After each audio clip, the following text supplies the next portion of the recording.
जय हिंद दोस्तों, स्वागत है आपका अपने YouTube channel Ravi sir official 99 पर। आज हम जानेंगे खगोल विज्ञान के बारे में। खगोल विज्ञान को एस्ट्रोनॉमी भी कहा जाता है, यानी कि हम कह सकते हैं कि खगोल विज्ञान के अध्ययन को एस्ट्रोनॉमी एस्ट्रोनॉमी कहा जाता है। देखिए, एस्ट्रोनॉमी इसको रूस के लोग कॉस्मोलॉजी कहते हैं। यदि क्वेश्चन आ जाए कि खगोल विज्ञान को रूस में क्या कहा जाता है, तो कॉस्मोलॉजी कहा जाता है रूस में। और ऐसे इसके अध्ययन को क्या कहते हैं, एस्ट्रोनॉमी कहते हैं।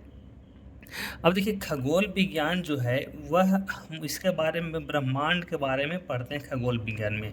मतलब कि ब्रह्मांड में जितने भी आगे सूर्य, तारा, जितने भी ग्रह, नक्षत्र, उल्कापिंड, धूमकेतु जितने भी हैं, उनके बारे में हम खगोल विज्ञान के बारे में पढ़ेंगे। और इससे आपके सारे एग्जामों में क्वेश्चन आते हैं, चाहे आप बीपीएससी, यूपीएससी का एग्ज़ाम या फिर बिहार दरोगा का दे रहे हो, रेलवे किसी भी चीज़ का एग्ज़ाम दे रहे हो, तो इससे क्वेश्चन आता ही है। तो देखिए, शुरू करते हैं खगोल विज्ञान के बारे में। देखिए, खगोल विज्ञान में जो ब्रह्मांड की उत्पत्ति है ना, सबसे पहले तो हम लोग पढ़ते हैं ब्रह्मांड की उत्पत्ति। तो ब्रह्मांड की उत्पत्ति जो है, इसका नियम दिया था जॉर्ज लेमथेयर ने। किसने? तो जॉर्ज लेमथेयर ने। बहुत ही इंपॉर्टेंट क्वेश्चन है और यह एग्जाम में पूछता है कि ब्रह्मांड की उत्पत्ति का जो नियम है वह किसने दिया था, तो यह दिया था जॉर्ज लेमथेयर ने। अब देखिए, जॉर्ज लेमथेयर ने दिया था ना, इसको हम लोग क्या कहते हैं, तो इसको हम लोग बिग बैंग थ्योरी भी कहते हैं ना, big bang theory. Big bang theory, तो यदि बिग बैंग थ्योरी आ जाए या ब्रह्मांड की उत्पत्ति का थ्योरी आ जाए या विस्फोटक सिद्धांत है ना, इसको विस्फोटक सिद्धांत भी कहते हैं। तो इस तरह से किसी ये तीनों में से कुछ भी आ जाए तो उसका आंसर एक ही है, जॉर्ज लेमथेयर। अब देखिए, जॉर्ज लेमथेयर जो थे वह बेल्जियम के रहने वाले थे, है ना। यदि क्वेश्चन आ जाए, कभी कभी पूछ दे एग्ज़ाम में, दिमाग हैंग कर जाए, तो बोल दें कि जॉर्ज लेमथेयर कहाँ के रहने वाले थे, तो यह थे बेल्जियम का रहने वाला, है ना, बेल्जियम का रहने वाला थे। अब देखिए, बिग बैंग थ्योरी जो है वह आज से 15 अरब, कितने, 15 अरब साल पहले हुआ था। 15 अरब साल पहले यह हुआ था। और जिसमें जो है, इसमें सूर्य है ना, जो सबसे इम्पोर्टेंट है, सूर्य। तो सूर्य का जो जीवन काल है वह 10 अरब वर्ष है। कितने हैं? 10 अरब वर्ष। तो यदि क्वेश्चन आ जाए कि सूर्य का जीवन काल कितना है, तो 10 अरब वर्ष है। और 10 अरब वर्ष में से 5 अरब वर्ष जो है इसका जीवन खत्म हो चुका है। मतलब 5 अरब वर्ष से यह जीवन इसका सूर्य का चल रहा है, यानी बच कितना रहा है, तो इसका जीवन काल बच रहा है 5 अरब वर्ष। मतलब आधा जीवन यह जी लिया है सूर्य। तो टेंशन लेने की बात नहीं है, अभी बहुत बाकी है। 5 अरब वर्ष बहुत होता है ना। हमारे कई इसमें पीढ़ी खत्म हो जाएगा। 5 अरब वर्ष बहुत है, उससे पहले ही शायद पृथ्वी खत्म हो जाए। देखिए, सूर्य के बारे में इसलिए पढ़ते हैं क्योंकि सूर्य के बिना पृथ्वी पर जीवन बेकार है। हम लोग मतलब किसी भी जीव का जीवन जीना संभव नहीं है। और सूर्य जो है वह हमारा सबसे नज़दीकी तारा है। तो यदि एग्जाम में आ जाए कि हमारा सबसे नज़दीकी तारा कौन सा है, तो वह कौन है, सूर्य है। और सूर्य जो है, सूर्य सबसे नज़दीकी तारा होने के साथ साथ इस ऐसे देखिए, तारा है सूर्य, ऐसे आप याद कीजिएगा, सूर्य एक तारा है, पृथ्वी एक ग्रह है। क्वेश्चन आ जाता है घुमाने के लिए, कभी कभी ये सब छोटे मोटे क्वेश्चन में से जीडी वगैरह में पूछ देता है कि पृथ्वी सूर्य है ना, तो पृथ्वी याद रखिए, पृथ्वी सूर्य, पृथ्वी ग्रह है, सूर्य एक तारा है। तारा किसे कहते हैं, तो तारा वह है जिसके पास अपना प्रकाश और ऊष्मा हो, अपना प्रकाश और ऊष्मा हो। और आपको पता है कि सूर्य के पास प्रकाश भी है और ऊष्मा भी है। तो कोई भी तारा वही होता है जिसके पास अपना प्रकाश और ऊष्मा हो। अब देखिए, हम लोग जानते हैं तारा के बारे में, आखिर तारा है क्या। तो तारा जो होता है, तारा में हाइड्रोजन और हीलियम गैस मिलकर बनता है।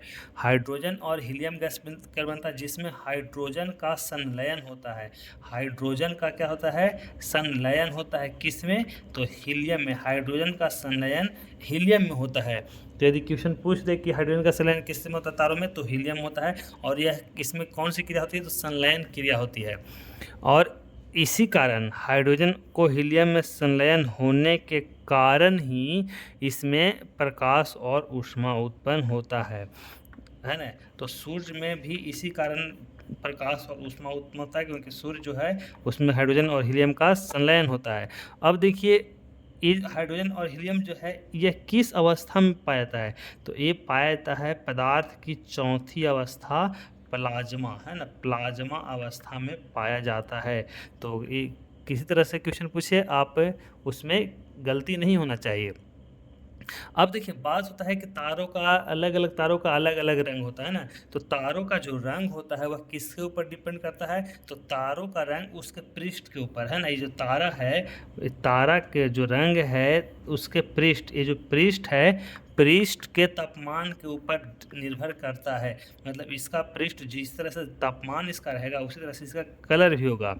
कहने का मतलब है यदि इसका तापमान यदि कम हुआ, है ना, कम हुआ तो वह कैसा रहेगा, तो वह लाल रहेगा।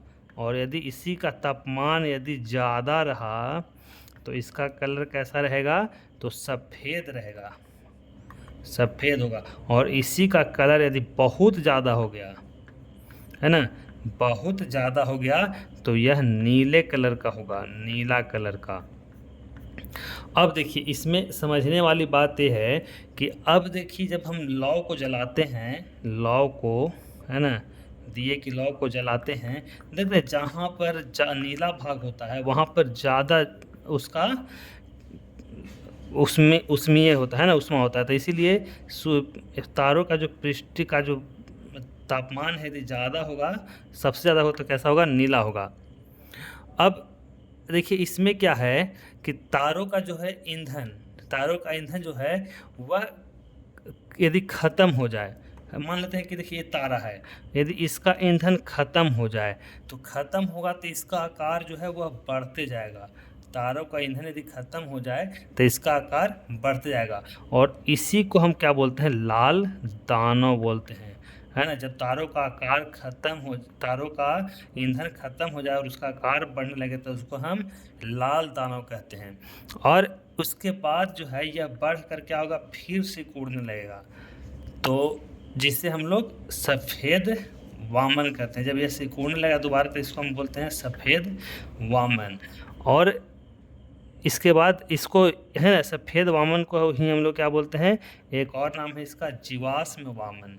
क्या है, जीवाश्म वामन कहा जाता है। और जब पूरी तरह से ख़त्म हो जाए, है ना, ये जो है इसका ईंधन पूरी तरह से ख़त्म हो जाए एकदम, मतलब इसमें हाइड्रोजन हीलियम एकदम पूरी तरह से ख़त्म हो जाए तो इसी को हम लोग बोलते हैं काला वामन।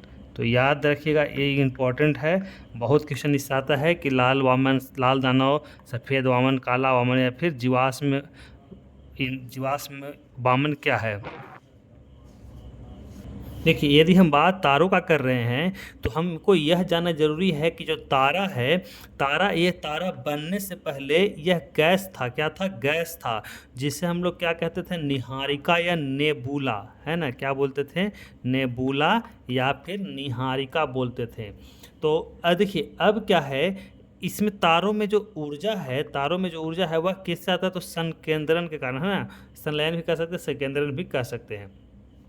अब देखिए अब पढ़ते हैं हम लोग, ये तो था छोटे तारों के बारे में, अब बड़ा तारा, है ना, बड़ा तारा के बारे में हम लोग पढ़ते हैं, क्योंकि तारा बहुत है ना, बहुत सारे तारे हैं, बड़े भी हैं छोटे भी हैं। तो अब हम लोग क्या पढ़ेंगे, बड़े तारों के बारे में। तो देखिए सबसे बड़ा जो तारा होता है वह अभिनव तारा होता है। क्या होता है, अभिनव तारा, अभिनव तारा। अब देखिए अभिनव तारा को हम लोग क्या बोलते हैं, सुपरनोवा। क्या बोलते हैं, सुपरनोवा भी इसको बोलते हैं, सुपरनोवा। तो ये सारे इंपॉर्टेंट जो फैक्ट हम बता रहे हैं आपको, ये आप नोट्स करते जाइए, इसका आपको नोट्स बनाना है और इसको तब तैयारी करना है ताकि आपको पढ़ने में आसान हो।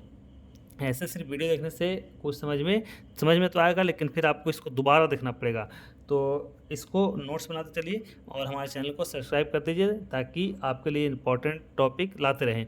अब देखिए अभिनव तारा जो होता है इस अभिनव तारा को एक और नाम जाना जाता है जिसको हम लोग कहते हैं विस्फोटक तारा, है ना। विस्फोटक तारा, अब जब अभिनव तारा विस्फोट होता है तो यह क्या होता है, विस्फोट होकर न्यूट्रॉन तारा बनता है। क्या बनता है, न्यूट्रॉन तारा। अभिनव तारा विस्फोट करके क्या बनता है, न्यूट्रॉन तारा बनता है। और यदि न्यूट्रॉन तारा ना बनेगा तो यह 3 भागों में बनता है। क्या क्या बनता है, तो या तो यह कलेसर बनेगा, कलेसर, या तो यह पल्सर बनेगा, है ना, या फिर बनेगा ब्लैक होल। जो ब्लैक होल आप सुने हैं नाम ब्लैक होल, वही ब्लैक होल बनता है। तो ब्लैक होल जो होता है वह सबसे छोटा, टूटकर जो बनता है सबसे छोटा होता है। और इस ब्लैक होल का घनत्व, ब्लैक होल का घनत्व सर्वाधिक होता है। इतना घनत्व होता है कि यदि ब्लैक होल टूट कर यदि पृथ्वी पर गिरे तो ये सारे चीज़ों में, है ना, पृथ्वी को आर पार कर जाएगी। यदि पृथ्वी है तो यहाँ से टकरा के इधर आर पार कर जाएगी। इतना इसका घनत्व होता है, इतना यह कठोर होता है कि ब्लैक होल एकदम पार कर जाएगी, इस किसी पदार्थ को इस पार से उस पार कर जाएगी। अब जो है ब्लैक होल सबसे छोटा भी होता है ना। और पल्सर और कलेसर, पल्सर और कलेसर जो तारा होता है जो टूट कर बनता है, यह रुक रुक कर चमकने लगता है ना, चमकने वाला होता है, नहीं कि रुक रुक कर चमकता है। अब देखिए क्वेश्चन आ जाता है कि ब्लैक होल की खोज किसने की थी। तो ब्लैक होल की खोज जो की थी वह एस चंद्रशेखरन ने किया था। भारत का जो वैज्ञानिक थे एस चंद्रशेखरन ने किया था। तो आज के लिए इतना ही, मिलते हैं फिर हम अगले वीडियो में। तब तक के लिए हमारे चैनल को सब्सक्राइब कीजिए, वीडियो को लाइक कीजिए।